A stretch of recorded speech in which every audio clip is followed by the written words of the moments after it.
सड़क पे ही नहीं, इस बार चक्का जाम होगा। पटना के गांधी मैदान भरने का काम करेंगे। वहां से हम लोग, चिराग भाई भी अगर समाज के इश्यू पे खड़ा नहीं उतरेंगे, विश्वास योग्य नहीं रहेंगे, तो साहब उनको भी 25 और 29 में समझा दिया जाएगा। विधानसभा का घेराव करेंगे। भाई चिराग ने आश्वासन दिया चौकीदार दफादार संघ के लोगों को, कह रहे कि हम चौकीदार दफादार के साथ हैं। लेकिन क्यों आज ये समस्या आ रही है? हमारे समाज की हकमारी हो रही है। श्रीलंका में जो हालात हुई थी, वही हालात यहाँ न हो जाए बिहार विधानसभा के साथ। आप फोटो सेशन, मीडियाबाजी, अखबारों में छपने के लिए टीआरपी, इस सरकार में भी अगर हमारे नेतृत्व कमजोर है, हाथ में चूड़ी पहन रखा है, तो वैसे लोग को क्या जरूरत है? नीतीश कुमार जी विधानसभा का कुर्सी छोड़ करके भागेंगे। वो काम क्यों नहीं कर रहे साहब, जिसलिए समाज आपको चुन करके सदन में भेजा है? बिहार का पासवान लोग जानना चाह रही है। चौकीदार दफादार के आंदोलन में हम लोग को लाठी खाना, जेल जाना एक सार्थक हुआ। पासवानों की चौकीदारी के समर्थन में एक एक करके तमाम पासवान समाज के नेता मैदान में उतर रहे हैं। भाजपा विधायक की बात कर ली जाए जो पासवान समाज से है, चिराग पासवान की बात कर ली जाए, या अब पशुपति कुमार पारस की बात कर ली जाए। क्योंकि पशुपति कुमार पारस ने बीते दिन कहा कि पासवानों का हक है, पासवानों का मौलिक अधिकार जो है वो चौकीदारी है। ऐसे में नीतीश कुमार की सरकार को इस पर विचार करनी चाहिए और इस फैसले को वापस लेनी चाहिए। इस बात को पासवान समाज बर्दाश्त नहीं करेगा। मेरे साथ इंजीनियर राजकुमार पासवान हैं जो लगातार पासवानों के इस लड़ाई को लड़ रहे हैं। आप सड़क पर उतरे, लाठी खाया, जेल गए। अब आपको लगता है कि आपका लाठी खाना सही हुआ? कम से कम पासवान समाज के नेता एक एक करके आ रहे हैं भाई समर्थन करने में। पशुपति कुमार पारस का भी बयान आ गया।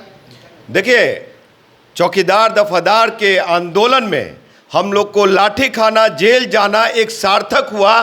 जो पासवान नेता विधानसभा में, लोकसभा में बैठे थे, कल तक समाज के बारे में चू तक नहीं बोलते थे, आज सब लोग बोलना सीख गए और एक एक करके साथ आ रहे हैं। ये बड़ा स्वागत योग्य है। लेकिन आप वो काम क्यों नहीं कर रहे साहब, जिसलिए समाज आपको चुन करके सदन में भेजा है? आप सिर्फ आश्वासन देते हैं। आपने आश्वासन दिया, जैसे कि चिराग पासवान ने, भाई चिराग ने आश्वासन दिया चौकीदार दफादार संघ के लोगों को कि हम 8 दिन का समय ले रहे हैं, आप धरना को पोस्टपोन कीजिए, खत्म कीजिए। और जूस पिलाया उनके बहनों साहब, ये भारती ने, अरुण भारती ने, तो अच्छी बात है। लेकिन साहब आप गए वहाँ नीतीश कुमार जी के पास, क्या बातें हुई? आज पहला मीटिंग आपकी नीतीश कुमार जी से हुई थी 1 महीना पहले, उसका कोई फीडबैक रिजल्ट आया नहीं। दूसरा, आप 8 दिन का समय लिए, 8 दिन में भी कोई काम अगर हुआ हो तो समाज को बताइए। बिहार का पासवान लोग जानना चाह रही है। लेकिन आप सिर्फ वो बात कर रहे हैं कि चौकीदारी दफादारी, और ये अब चाचा भी उनके मैदान में कूद गए हैं। उन्होंने कहा कि भाई गलत ये है, ये पासवानों के साथ अन्याय है। देखिए, गलत किए हैं, अच्छी बात है। आप कह रहे हैं कि हम चौकीदार दफादार के साथ हैं, लेकिन क्यों आज ये समस्या आ रही है?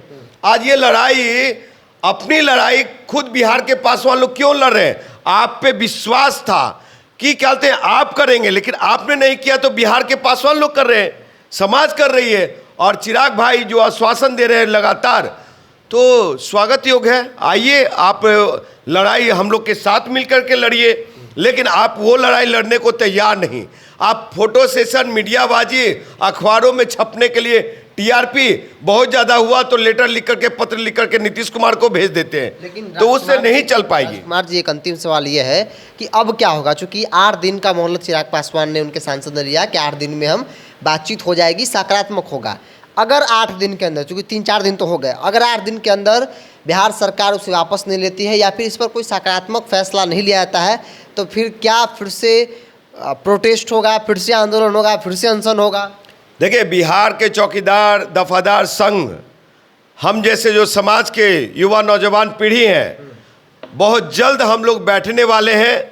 अगर सरकार हमारा ये 8 दिन 10 दिन का अल्टीमेटम को नहीं समझ पा रही है, तो हम लोग समझाने का काम करेंगे। और जो श्रीलंका में जो हालात हुई थी, वही हालात यहाँ ना हो जाए बिहार विधानसभा के साथ। आपको बता देना चाहता हूँ, क्योंकि ये हक अधिकार हमारा समाज का बेटा कितने लोग IAS IPS बन रहे हैं, कितने डॉक्टर इंजीनियर बन रहे हैं। क्या डॉक्टर इंजीनियर बनने से ही समाज का सब चीज़ हो जाएगा? जो चौकीदारी दफादारी थी उस इतिहास को आप मिटा रहे हैं, हमारे जो हक अधिकार को छीन रहे हैं। और एक चौकीदारी दफादारी ही इशू नहीं है, समझे। आप दूसरी तरफ विकास मित्र में एक खास वर्ग खास जाति को भर रहे हैं, टोला सेवक में भर रहे हैं। आपकी कॉलेजियम सिस्टम नहीं दिख रही है हाई कोर्ट का, सुप्रीम कोर्ट का, चाहे ये जो लोकल लेवल पे। तो ये सारे बिंदु हैं। हम ये पदोन्नति में प्रमोशन नहीं दिख रहा है आपको, तो हमारे समाज की हकमारी हो रही है। इस हकमारी को लेकर के अगर समाज नहीं आ रहे हैं साहब, भारतीय जनता पार्टी के लोग आज सत्ता में है, चिराग भाई भी सत्ता में है और नीतीश कुमार, इन सबको मिला करके देखें तो NDA की सरकार है।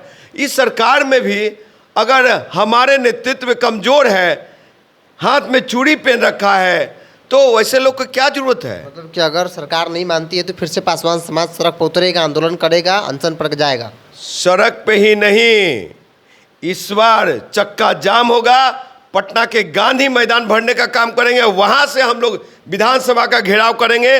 और इस बार नीतीश कुमार जी विधानसभा का कुर्सी छोड़ करके भागेंगे। चिराग भाई भी अगर समाज के इश्यू पे खड़ा नहीं उतरेंगे, विश्वास योग्य नहीं रहेंगे, तो साहब उनको भी 25 और 29 में समझा दिया जाएगा, अच्छी तरह से समझाया जाएगा, जो समझ में उनको नहीं आ रहा है। चलिए, समझ में नहीं आ रहा है। पासवान समाज की तरफ से लगातार अल्टीमेटम दिया सरकार को कि अगर आप नहीं माने मेरी बातों को तो फिर 2025 यानी विधानसभा चुनाव में करारा जवाब दिया जाएगा। क्योंकि चिराग जो पासवानों के नेता कहे जाते हैं वो इस वक्त NDA में है, केंद्रीय मंत्री, एक मजबूत NDA के सहयोगी हैं। बावजूद भी पासवान समाज सड़कों पर आंदोलन कर रहा है, और न सिर्फ आंदोलन बल्कि उन पर लाठियाँ चलाई जा रही है। हालांकि चिराग की तरफ से जो उनके सांसद आते हैं उनका अनशन तोड़वाते हैं, 8 दिन का समय मांगते हैं कि 8 दिन में सब कुछ ठीक हो जाएगा, पॉजिटिव सकारात्मक चीज़ें दिखेंगी। अब समाज के जो लोग हैं जो आंदोलन में बड़ी भूमिका निभा रहे थे, चाहे वो राजकुमार पासवान हो या फिर दूसरे तीसरे लोग हो, उनको उम्मीद है कि अगर नहीं हुआ तो ठीक है, नहीं हुआ तो फिर से एक बड़ी तैयारी के साथ पासवान समाज चक्का जाम जो है वो करेगा। आपकी क्या राय है? आप अपनी राय को कमेंट्स बॉक्स में रखिए। अगर आप अपने चैनल को यूट्यूब पर देख रहे हैं तो सब्सक्राइब कर लीजिए, फेसबुक पर देख रहे हैं तो पेज को लाइक और फॉलो कर लीजिए।